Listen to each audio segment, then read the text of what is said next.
Good greetings, lords and ladies. You get an English welcome today, not a German one. We had German the last couple times because we were still in Germany, but we're not in Germany anymore. Now we are in England. If you remember from the last session, I discussed how after Martin Luther made his break with the Catholic Church and Lutheranism, the first Protestant faith, was formed, it spawned other Protestant movements throughout Europe. And in the last session, we looked at some of those. In Switzerland, we saw, the Reform movement of Zwingli. We saw the Calvinists. We also saw the Anabaptists in Northern Europe. Well, today we're going to cross the English Channel. We're going to go into England and look at Protestantism in England. And really, more than anything else, is the question of how does England become Protestant? Because frankly, England's turn to Protestantism has absolutely nothing to do with religion and everything to do with politics, specifically the politics of that gentleman there, over there on the left, King Henry VIII of England. His actions, political actions, will lead to England's break from the Roman Catholic Church and lead to England becoming Protestant. So we'll look at what role Henry played in England's turn towards Protestantism. And after Henry is gone, we will also examine the role that future monarchs from his family, the Tudor family, will play in the English Church. How do the actions of his daughters, Queen Mary and Queen Elizabeth, impact the Church of England? So those are the essential questions. That's what we'll be looking at here today. Thus, without further ado, let's go ahead and get started. All right, so Protestantism is eventually going to reach England. It's going to lead to the creation of the Church of England, a Protestant faith. However, as we mentioned before, England's split with the Catholic Church has very, very little to do with religion and everything to do with politics and its king, King Henry VIII. Now, England's king, Henry, was married to a Spanish princess by the name of Catherine, Catherine of Aragon. Catherine was the aunt of the very, very powerful King of Spain and Holy Roman Emperor Charles V. So you have a strong relationship between England and Spain during this time. And for 20 years, Henry and Catherine were married very, very happily. Catherine gave birth to 6 children. Okay, but during this time period, childbirth was not easy, and it was not always common for children to survive. And unfortunately, of her 6 childbirths, only 1 child survived, a daughter named Mary. And this is very problematic because, as we've discussed before, the children that people of royalty and nobility wanted, it's not like they didn't love their daughters, but they needed sons. Why'd they need sons? They needed male heirs. Henry wanted to make sure that he left behind a male heir because he wanted to ensure that the Tudor name would live on and there'd be someone to inherit the throne after his death. He was afraid that if there was no male heir, then it could lead to a civil war being fought for the English throne, which is exactly how his family came to power. So he's wanting to avoid all of that. He wants a male heir, and thus far, his loyal wife of 20 years, Catherine, has yet to provide him with a male heir. Now, Catherine is 40 years old by this time, and even today, that's a high-risk pregnancy, and in that time, it's certainly a no-go. So Henry believes that his wife is too old to have any more children. So he wants to divorce her. Henry tries to divorce Catherine because he wants to marry his young lover, Anne Boleyn. Now, Henry VIII is well known to history for his philandering and his unfaithfulness to all of his wives, and Anne Boleyn just happened to be the lover he was attached to at this period of time. She was much, much younger than his current wife, which he thought was good because she had many childbearing years in front of her, and she constantly promised him, if you marry me, I will produce a son for you. So he wants to divorce Catherine, and he wants to marry his young lover, Anne Boleyn. So he asks the Pope to grant him a divorce. Now, he needs the Pope to give him the divorce because his marriage required a special papal dispensation. Because, you see, originally Catherine had been betrothed to Henry's older brother, Arthur, but Arthur died, and so the English crown needed special permission from the Pope to make a marriage between Henry and Catherine work. All very, very complicated. Bottom line, Henry needs the permission of the Pope to grant him that divorce, which you would think shouldn't really be a big problem. However, it is a problem because remember, Catherine's nephew is the powerful Holy Roman Emperor and King of Spain, Charles V. And remember, the Holy Roman Emperor has a lot of sway, a lot of influence over the Pope. And so Charles uses his power to influence the Pope and prevent Henry from getting his divorce. No divorce for you, buddy. Exactly what Henry does not want. He wants his divorce so he can marry the younger woman so she can produce a son for him. Well, look, not to be denied, Henry now realizes that the only way he's going to get his divorce is if he breaks England away from the Roman Catholic Church. I mean, the Protestant Reformation's going on. People are breaking away from the Roman Catholic Church all over the place. He figures, why can't I do the same? I need to break from the Pope so that I can get my divorce. And so in 1534, Henry persuaded the English Parliament to pass a law called the Act of Supremacy. And this act officially split the English church from Rome and established Henry VIII as the leader of a new Church of England. So, under English law, the church in England was separate from Rome, and the king, or whoever the monarch was, became the leader of the Church of England. And how convenient it is now, Henry VIII is the leader of the Church of England, and he can grant himself the divorce that he wants, and then give himself the marriage that he wants to his young lover, Anne Boleyn. And so he marries Anne Boleyn, she becomes his new queen, and she gives birth to a healthy baby girl. Anne Boleyn fails to produce a male heir to the throne. She gives birth to one healthy child, a daughter by the name of Elizabeth, future Queen of England, I might add, but that's going to come in a little bit later on. She has two more pregnancies, which both result in miscarriages. And so after several years of marriage, she has produced only one child, a girl. So Henry does the most logical thing possible. He has her executed for treason so he can get married again.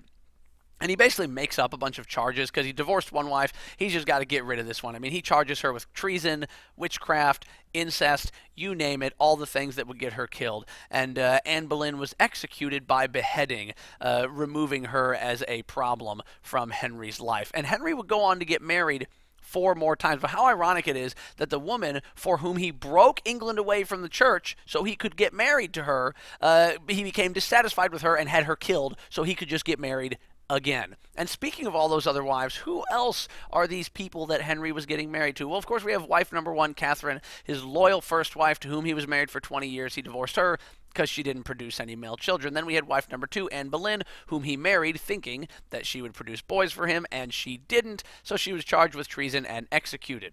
Well, before her body's even cold, I swear he's marrying wife number 3, Jane Seymour.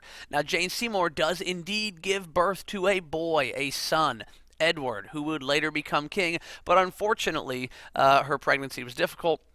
Her childbirth was difficult, and she died. So wife number 3 dies as a result of childbirth. And so now here's Henry, a bachelor again, but also a Protestant kingdom, who now has made enemies with Catholic kingdoms like France and like Spain. So he needs political allies.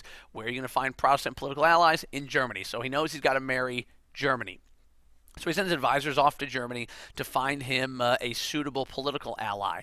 And he finds a powerful German noble who would be an ally with him, but they wanted to seal the alliance through marriage. So he was arranged to marry one of this guy's sisters, And the sister was a woman named Anne. And Henry sees the picture that you see on the screen in front of you there. And he believes, okay, she's decent looking, I can marry this woman. So Anne goes to England to marry Henry, and the first time he sees her, his jaw drops because of how unbelievably ugly he thinks that she is. He comments that Anne, quote, has a face like a horse, that she had moles and boils, that she had bad breath, B.O., and that she was flatulent, meaning that she farted. So he thinks that she's like just the most hideous woman he has ever seen, and thus refuses to consummate marriage with her.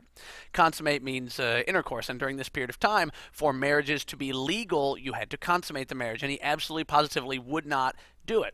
Couldn't consummate with her. And so as a result, the marriage had to be annulled, and they had to divorce. So wife number 4, Anne of Cleves, divorced for being ugly. After the ugly lady divorced, Henry wanted to marry someone young and pretty, so he found 18-year-old Catherine Howard, who he quickly married. And by now, Henry is pushing 50. He actually is 50 years old, and he's not his younger, more spry, athletic self. He's lost a lot of his activity levels, he's gained a lot of weight, and whereas Henry would not consummate marriage with Anne, Catherine wouldn't consummate marriage with Henry because he's old, he's obese, he's got this infection on his leg that is constantly oozing and it smells, and she won't consummate marriage with him. However, she didn't seem to have a problem consummating with everyone else in the English court because it turned out she was having affairs with several different people in the English court. Henry finds out about it, charges her with treason, and she too is executed. Wife number 5 died by execution for treason because being unfaithful to the king translates into treason. Then finally we have wife number 6, Catherine Parr, middle-aged woman, normal, not a whole lot to sell one way or the other. Henry knows he's not going to get any more kids by this point, so he's just looking for a companion. And wife number 6, Catherine Parr, outlives Henry. He dies of diabetes, morbid obesity, and syphilis. And after his death, she was free of him. So the only of his wives to actually survive is Catherine Parr. Way to go, Catherine. You hold a title that no one else does. After Henry's death, his only son, Edward, became king. That's him over there on the right. But Edward was a weak and sickly child, and he died as a teenager, probably around the age of 15, maybe 16 years old. And after his death, Henry's daughter from his first marriage, a girl named Mary, became queen. And now Mary is a staunch Catholic. She sticks to her Spanish roots, the Spanish roots of her mother, and she is a deep, deep Catholic. And she hates Protestants and she hates Protestantism. And she wants to restore Catholicism to England.